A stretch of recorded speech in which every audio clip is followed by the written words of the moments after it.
toute courte. Je voulais savoir, est-ce que ça se passe bien l'école à la maison?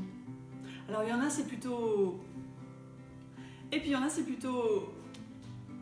Alors comme c'est pas toujours facile, je vous propose d'utiliser un plan de travail pour vous organiser dans la semaine.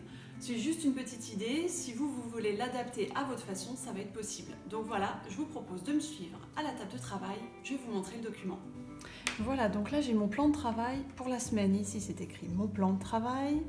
Ici, s'il y a plusieurs enfants à la maison, on peut mettre le prénom. Chaque jour de la semaine, donc une ligne pour le lundi, une ligne pour le mardi, une ligne pour le mercredi, le jeudi, le vendredi. J'ai mis le mercredi pour ceux qui travaillent le mercredi, mais je l'ai mis en gris parce que c'est pas obligatoire, hein, ça dépend de l'organisation de la maison. Allez Samuel, debout, hein, c'est l'heure là, c'est l'heure de l'école. On est quel jour aussi? On est mercredi. Ah, mercredi, bon, c'est bon. Donc j'ai mis 4 activités à chaque fois, parce que c'est ce qu'on s'était fixé en classe. On s'était dit qu'on pouvait faire chaque matin un minimum de 4 activités. L'idéal, c'est de faire une activité plutôt mathématiques-calcul, une activité plutôt, imaginons, géométrie, une activité de lecture, une activité de grammaire, enfin voilà, changer un peu le domaine. Imaginons que je suis en conjugaison. J'ai plusieurs choses à faire en conjugaison. Je dois travailler avec mes petites étiquettes sur peut-être 2 jours ou 3 jours. Donc peut-être lundi je vais mettre conjugaison, mardi conjugaison. Admettons je travaille pas le mercredi, donc jeudi conjugaison. Et puis ces 3 jours-là, je sais que je travaille avec mes étiquettes. Donc je vais écrire conjugaison. Voilà. Conjugaison, étiquette. Et puis je peux mettre aussi quel verbe je suis en train de travailler. Par exemple, je suis en train de travailler chanter. Allez, je vais écrire chanter. Et puis je vais le mettre entre parenthèses, voilà, c'est juste pour m'en souvenir. Mardi, je m'entraîne encore un petit peu parce que je sais que j'ai besoin de faire sur plusieurs jours, par exemple. Conjugaison, étiquette. Donc ça, on peut le faire avec les parents, préparer le plan de travail pour la semaine. C'est ce qu'on peut faire, par exemple, alors soit le vendredi ou le samedi quand la semaine est terminée, ou même le dimanche, pourquoi pas. Ou alors on peut faire ça dès le lundi matin pour la semaine. Et puis là, allez, admettons, conjugaison. Et puis là, j'ai fini avec mes étiquettes. On dira que je m'étais fixé comme objectif de m'entraîner sur 2 jours. Et puis maintenant, étiquette sans modèle. Allez, je vais marquer sans modèle.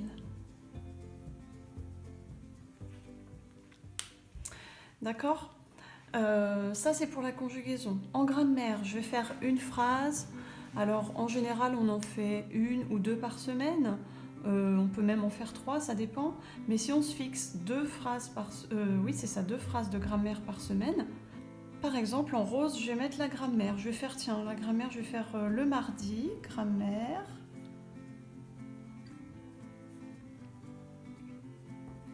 Et puis le jeudi, grammaire. Allez, je me fixe 2 jours de grammaire. Voilà. Ensuite, je vais changer de couleur. Et puis, qu'est-ce que j'ai à faire? J'ai une page de maths à faire. Ce serait bien que j'en fasse, par exemple, une chaque jour. Donc, je vais me fixer ma page de mathématiques. Alors, je vais écrire maths, page. Alors, je mets un petit P. Et puis, je mets le numéro de ma page. J'invente un numéro de page. Allez, page 54. Ça, c'est pour le lundi. Puis, pour le mardi, allez, qu'est-ce que je vais mettre? Maths. Page, alors peut-être que j'en suis à la page 54 et du coup je vais mettre la page 55. J'imagine que je ne travaille pas le mercredi, donc pour l'instant je laisse. Jeudi, maths, page, allez on continue, 56. Et puis vendredi, allons-y, on n'a pas encore mis de maths, d'activité. Maths, page 57. Ou bien ça peut être la même page hein, si j'estime que je fais que la moitié le jeudi, que la moitié le vendredi. Hein. Vous mettez vous-même vos objectifs avec vos parents pour que ce soit des objectifs que vous pouvez réaliser. Ensuite, imaginons que j'ai une activité de lecture à réaliser ou d'écriture ou d'autres choses. Ben, je change de couleur et puis j'écris lecture. Alors si j'ai un titre de livre à lire, je peux écrire le titre par exemple, ou je peux ne pas l'écrire hein, tout aussi bien. Donc lecture, je vais en faire un peu tous les jours. Lecture aussi le mardi, lecture aussi le jeudi et lecture le vendredi.